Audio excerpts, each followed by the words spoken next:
Hi guys, welcome to Linux our YouTube channel. My name is Ram Mishra and I'm your online instructor.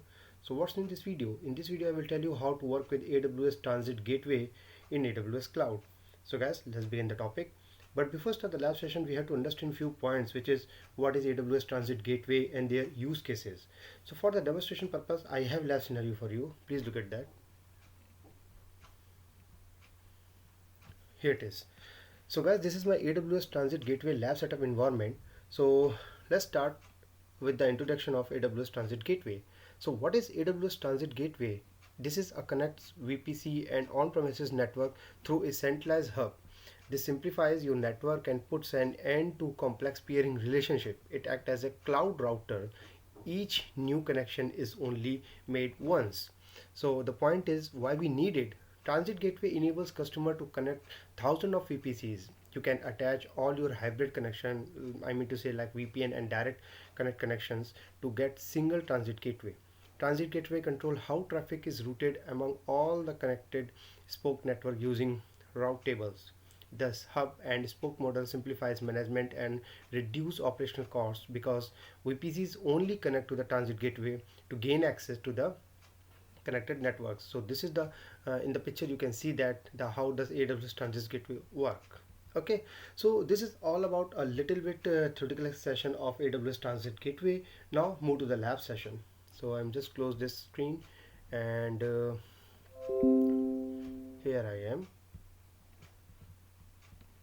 Okay, now guys, this is my AWS web console portal and what we have to do, we have to follow few steps to configure the AWS Transit Gateway. So here I have created a couple of VPCs. I'll show you first.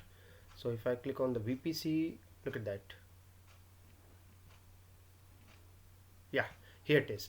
So you can see that this is my first VPC with the range of 10.0.0.0/16, and I have one more VPC, that is second VPC with 192.168.0.0/16. Okay, and every VPC contain one subnet, which is in my case it is public subnet. So I'll show you. So here I click on the subnet section and see, this is the first VPC subnet and this is the second VPC subnet.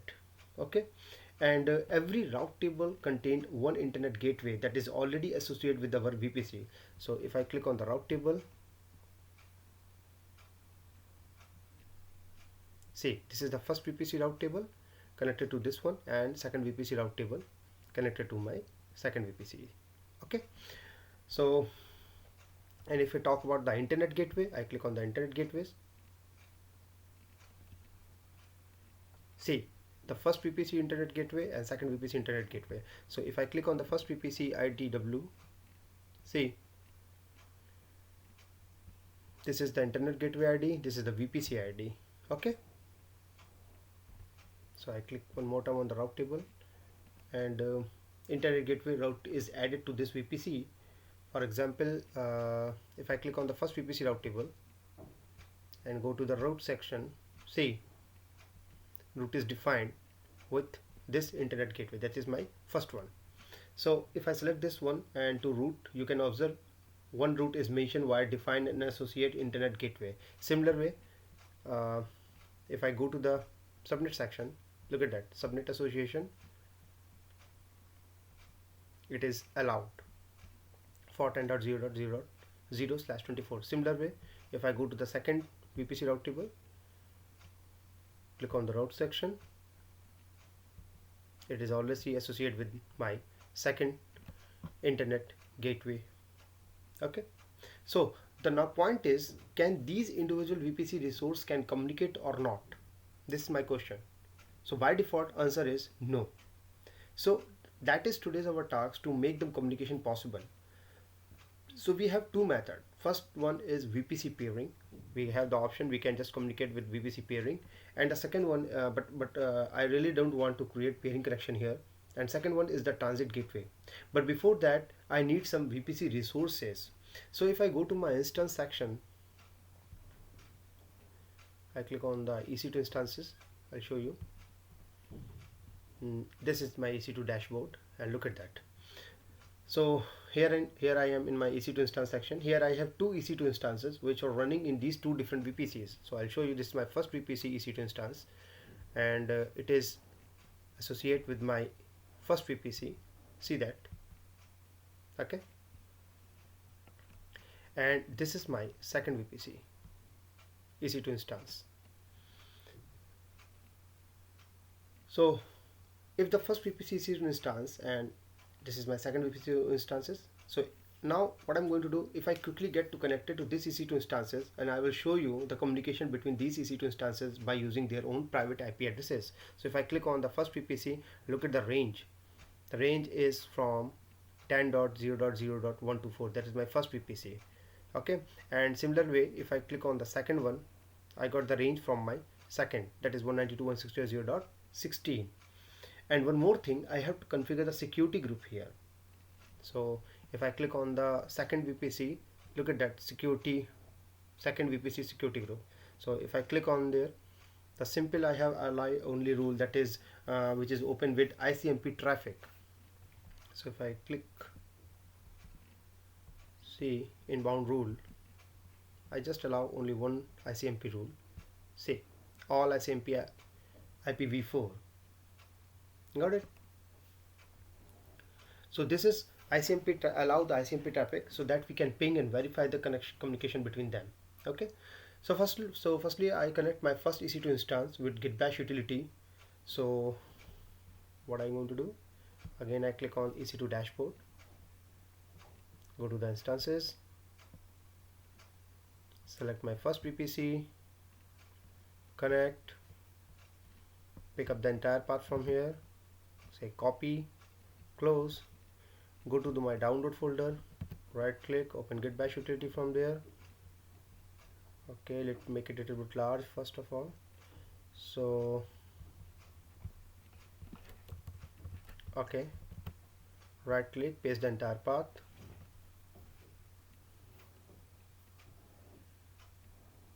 Okay, I log in with root privilege first. So here I am logged in to my first EC2 instance with 10 series. Look at that, 10.0.0.104. Okay, now in the same manner I connect to the second EC2 instance. So I just go with my second EC2, follow the same process, connect, copy the path, close, open one more time my download folder location, open one more git bash utility from there,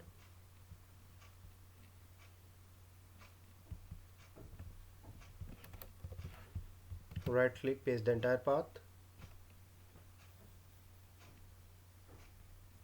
Are you sure? Yes, I am.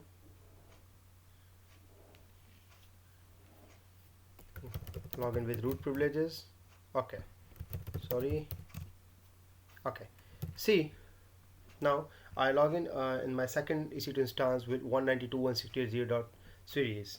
Okay, so first let's verify the communication between them using pin command. So if I log in my first machine, here it is, and I'll try ping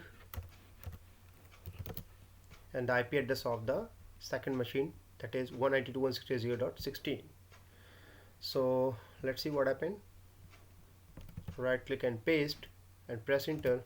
See, in the similar way, if I'm not be able to ping from the another machine, I'm not be able to ping from this machine from first EC2 to the second EC2. So there is no communication between these EC2 instances. Now I just stop it. I go to the second one more time, and let's verify from here again. Say ping and the IP address of my first EC2 instance. Click,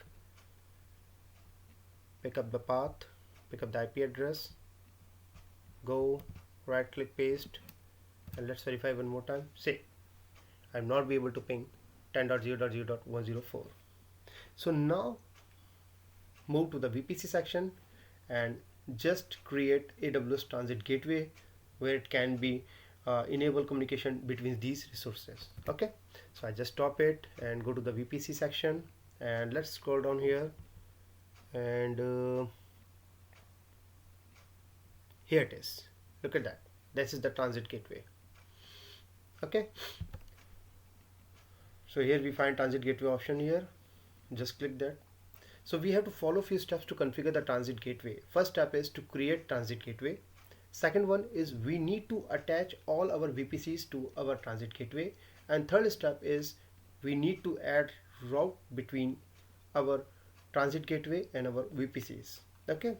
So for that, first thing we have to move transit gateway section and create the transit gateway first. So just click on create transit gateway. Okay, assign the nice name. I'm calling it VPC 1 to VPC, or we can say first VPC to second VPC, or okay, VPC first to VPC second. Right. Description, demonstration. Okay, just scroll down and I go with the rest of the default options like DNS support and default route table propagations. So just simply click on the create transit gateway. So I scroll down a little bit and click on create transit gateway. So here we can find the status. Look at that, status is it is pending status. It is going to be take some time. Meanwhile, I'm going to pause the screen. Once it completed, I'll join again. Okay, so just wait for a couple of minutes. Welcome back, guys. So you can see status is available if I refresh the screen. Okay, so it means my transit gateway is successfully created. Now we can move transit gateway attachment. So click on this one, transit gateway attachment, and here for how many VPCs you want to create, just create the attachment. So click on the create gateway attachment, create transit gateway attachment, and assign transit gateway ID. So once I click there, assign the name first. So name is VPC1 / VPC2 gateway attachment. Okay. Okay, transit gateway ID. So once I click, look at that, VPC1 - VPC2. Attachment type would be, that is in my case it is VPC. Okay, and select your VPC ID. So in my case that is first VPC. Okay, so I select my first VPC, and here within this VPC, how many subnet you want to add this. So you have to select, but by default I have only one. So I select that and click on the create attachment. Scroll down and just click on the create transit gateway attachment.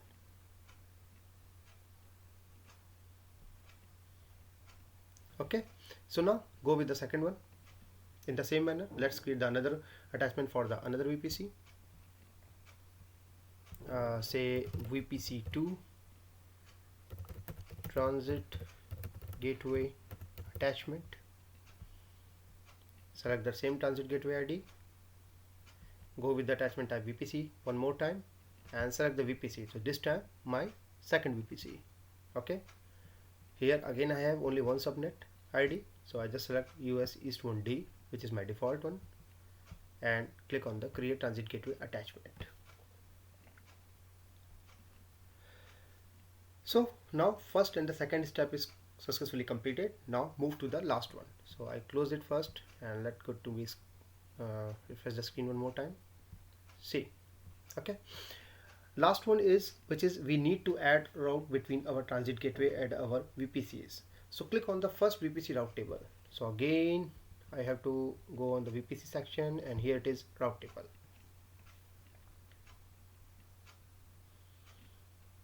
We need to route via AWS Transit Gateway, then only communication will be possible. So navigate to the route and click on the, I select the first VPC route table, go to the route and just add rule.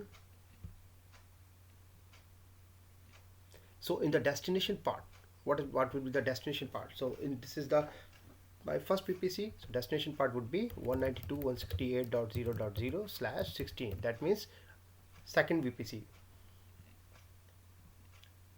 And gateway. So in the target selection, we have to select transit gateway. So just scroll down, here it is a transit gateway. select one VPC1, VPC2, okay, and save the changes. Exactly the same way we have to add route for the second VPC for 10.0.0.0/16 network. Okay, so go to the again route table. This time select second VPC route table, go to the route section, edit route, go to the add, and this time network will be 10.0.0.0 sorry 0.0/16. In the target, what we have to select? Transit gateway, that is VPC2.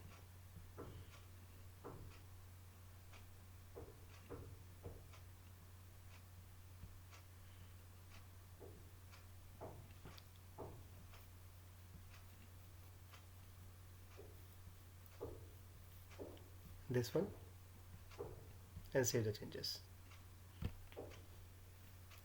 Okay, now everything is done in a proper way. Time to check. So just close the thing and go back again to the EC2 consoles, refresh the screen, open the git bash utility one more time. I think connection is disconnected. Yeah, okay, no issue. Just connect one more time.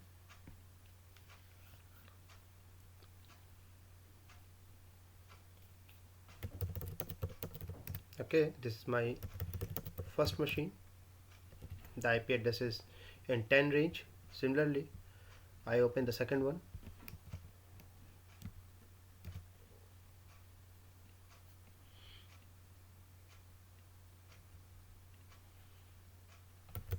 Sudo -i. Okay, and this is my second machine. Okay, so let's try to ping. I said ping. I am on the second machine. Take the IP address from the first one. This is 10. Okay, just copy, right click and paste. Let's see what happened. Look at that. Now we can see the couple of minutes I am not be able to ping other VPC resources, but now after configure AWS Transit Gateway I am able to ping that, which means available connection is present here via AWS Transit Gateway. Okay, so this is from the second machine. Now let's verify from the first machine. Again I say ping and pick up the IP address of the second one, select second VPC, grab the IP private IP from there, go to the terminal, right click and the paste and press enter, and let's verify. Look at that, I'm able to reach that machine. So guys, this is how we can work with AWS Transit Gateway in Amazon Cloud. So that's it for this video. Finally, this is the end of this topic. Hopefully you enjoyed and learned new things. Soon I will come up with another new interesting topic. Till then, keep practicing. If you feel something I have missed or you wanted to know more something else, please leave your comment and subscribe my YouTube channel for more updates. If you like this video, please do not forget to like, share and subscribe my channel and press the bell icon button for the latest update. Thanks for watching. Stay safe and goodbye.